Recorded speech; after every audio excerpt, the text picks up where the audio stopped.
안녕하십니까. 이번 시간에는 요구사항 분석 프로세스의 인간 요소 정의에 대하여 알아보겠습니다. 지금까지는 고객 또는 사용자가 원하는 시스템의 하드웨어, 소프트웨어 측면의 요구사항에 대하여 이야기를 했다면, 이번 시간에는 인간 요소와 관련된 요구사항에 대하여 이야기하고자 합니다. 인간 요소, Human Factors라고 하는 말은 인간공학, 에러너믹스라고도 표현합니다. 대한인간공학회가 정의하고 있는 인간 요소 또는 인간공학의 정의는 다음과 같습니다. 인간의 신체적, 인지적, 감성적, 사회문화적 특성을 고려하여 제품 또는 시스템, 작업 환경을 설계함으로써 편리함, 효율성, 안전성, 만족도를 향상시키고자 하는 응용 학문이라 정의합니다. 시스템의 개발에서부터 생산, 운영, 유지 보수 및 폐기에 이르기까지 모든 과정에서 사람이 관여를 하며, 특히 운영 및 유지 보수 단계에서 효과적으로 임무나 사업 목적을 달성하기 위해 개발 단계에서 운영 및 유지 보수와 관련된 인간공학적 요소를 식별하고 반영하는 것이 중요합니다.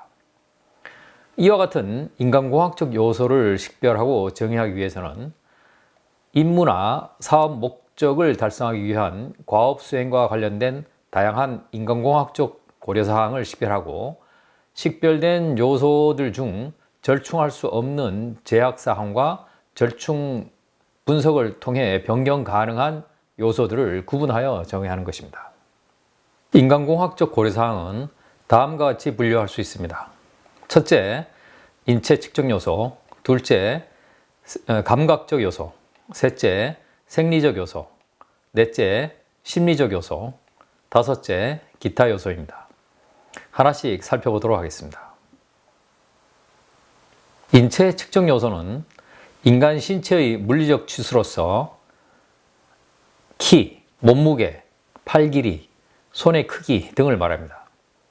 개발하고자 하는 시스템의 특성과 조건에 따라 정적, 동적 인간 활동에 요구되는 인체 측정 요소가 달라질 것입니다.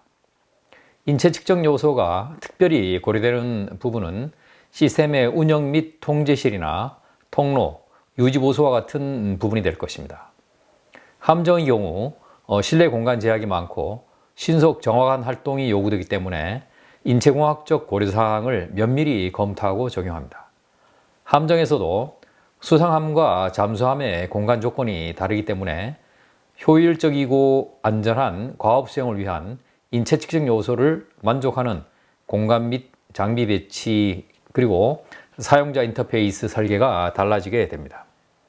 이와 같은 인체 측정 요소 데이터를 확보하는 방법은 표준적 인체 측정 통계 데이터를 획득하는 것과 디지털 목업 등을 활용한 시뮬레이션을 통해 획득하는 방법이 있습니다.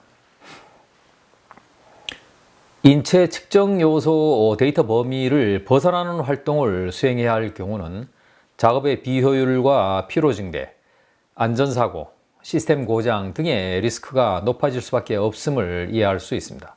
따라서 개발하고자 하는 시스템의 인체 측정 요소를 올바르게 식별하고 요구사항에 반영하도록 해야겠습니다. 다음은 인간공학적 고려사항, 감각적 요소입니다. 이 감각적 요소는 사람과 기계의 인터페이스를 설계할 때 특히 주의를 기울여야 할 요소입니다. 여기서는 여러 가지 감각 중에서 보는 것과 듣는 것이 가장 중요한 요소라 할 수 있습니다. 보기는 어떤 과업을 수행하는 사람의 눈과 머리의 그 좌우 상하 회전 범위에 관한 것으로 시야를 확보하기 위한 최대 범위와 권장 범위를 설정하는 것이 주요 주제라 할 수 있습니다. 머리 회전 없이 눈동자 회전만으로도 어떤 작업을 효과적으로 수행할 수 있다면 작업자의 생산성은 향상될 것입니다. 어떤 사물을 어떤 각도에서 보느냐에 따라 인식이 달라질 수 있습니다. 이 그림은 개구리처럼 보입니다. 그러나 각도를 90도 회전시키면 이렇게 말머리로 보입니다. 따라서 눈과 머리 회전 범위에 대한 요구사항을 식별하고 반영해야 할 것입니다. 그리고 색과 형태를 명확히 식별하는 시력이 요구되는데 작업의 그 내용에 따라 요구되는 시력이 달라집니다. 스넬런 시력표 기준으로 운전에 요구되는 최소 시력은 0.4에서 0.5로 제시되고 있습니다. 그리고 이 시야와 시력의 조명의 역할이 중요합니다. 작업에 요구되는 시야와 시력을 확보하기 위해 적합한 조명이 요구됩니다. 조명에 따라 식별할 수 있는 색상이 달라지게 됩니다. 따라서 눈과 머리의 회전 범위와 시력 그리고 조명에 대한 요구사항을 식별하고 반영해야 할 것입니다. 감각적 요소의 듣기는 대화를 통한 의사소통과 소음에 관한 요구사항을 다루게 됩니다. 주요 관심사는 업무 능률과 관련된 소음에 대한 요구사항에 있습니다. 소음이 증가되거나 장시간 이어지게 되면 작업자의 불편함이 증가되고 생산성과 효율성이 감소하게 됩니다. 또한 대화를 통한 의사소통이 불가능하게 됩니다.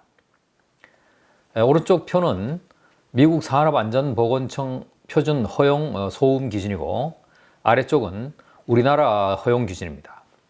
소음이 120dB에 달하게 되면 신체적으로 충격을 주게 되고 130dB 이상이면 몸에 고통을 유발한다고 합니다. 우리나라 산업안전보건법에서는 90dB에서는 8시간, 115dB에서는 15분까지의 노출 기준을 정하고 있음을 볼 수 있습니다. 따라서 시스템 설계자는 개발하고자 하는 시스템의 소음 수준과 형태를 분석하여 작업의 효율성을 높일 수 있는 소음 요구사항을 개발해야 함을 알 수 있습니다. 다음은 생리적 요소입니다. 시스템 개발과 관련된 요구사항 분석에서의 생리적 요소는 인간 신체에 대한 환경적 스트레스의 영향에 초점이 맞춰져 있습니다. 여기서 스트레스는 과업 수행에 나쁜 영향을 미치는 각종 외부 자극이나 환경 요인들을 말합니다. 이 스트레스는 생리적, 심리적 영향을 미치게 되며 인간 신체의 물리적 특성으로 나타나는 긴장, 스트레인을 유발하게 되어 업무 성과를 떨어뜨리게 합니다. 업무에서 스트레스를 유발하는 환경적 요인으로는 온도, 습도, 진동, 소음 등이 있습니다. 온도는 어떤 한계점에 이르면 결정적으로 업무 효율에 영향을 미치게 됩니다. 쾌적 영역인 대략 섭씨 13도에서 24도 영역을 벗어나게 되면 인지감각 기능이 둔화되고 실수 유발 가능성이 높아지게 됩니다.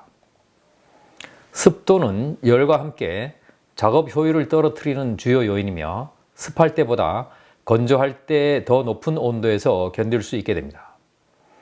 일정 수준 이상의 진동과 소음은 사람의 그 역량을 저하시키게 되므로 시스템 개발 시 반드시 고려하는 요소들입니다. 아래 그림은 미국 군사 표준에서 사용되는 몸의 방향에 따른 소음과 진동의 그 기준을 나타내는 그래프 예시입니다. 스트레스를 유발하는 기타 요소들로는 방사능이나 먼지, 유해가스 등이 있습니다. 심리적 요소는 인간의 그 마음과 관련되어 있습니다. 시스템 사용자의 업무에 대한 주도성, 동기부여, 상호의존성, 자신감, 소통 능력 등이 부족할 경우 업무 성과는 떨어지게 됩니다. 이와 같은 심리적 요소들은 리더십과 조직 문화에 크게 영향을 받기 때문에 전사 차원의 인식과 제도적 뒷받침이 요구됩니다. 시스템 엔지니어링 관점에서는 사람을 시스템의 구성원으로 인식하고 원활한 정보 흐름이 이루어질 수 있도록 고려하는 것입니다. 따라서 정보의 흐름을 원활하게 이루어질 수 있도록 하는 심벌이나 텍스트, 그래픽 등의 그 설계 반영 요소들을 식별하고 반영하도록 해야 합니다.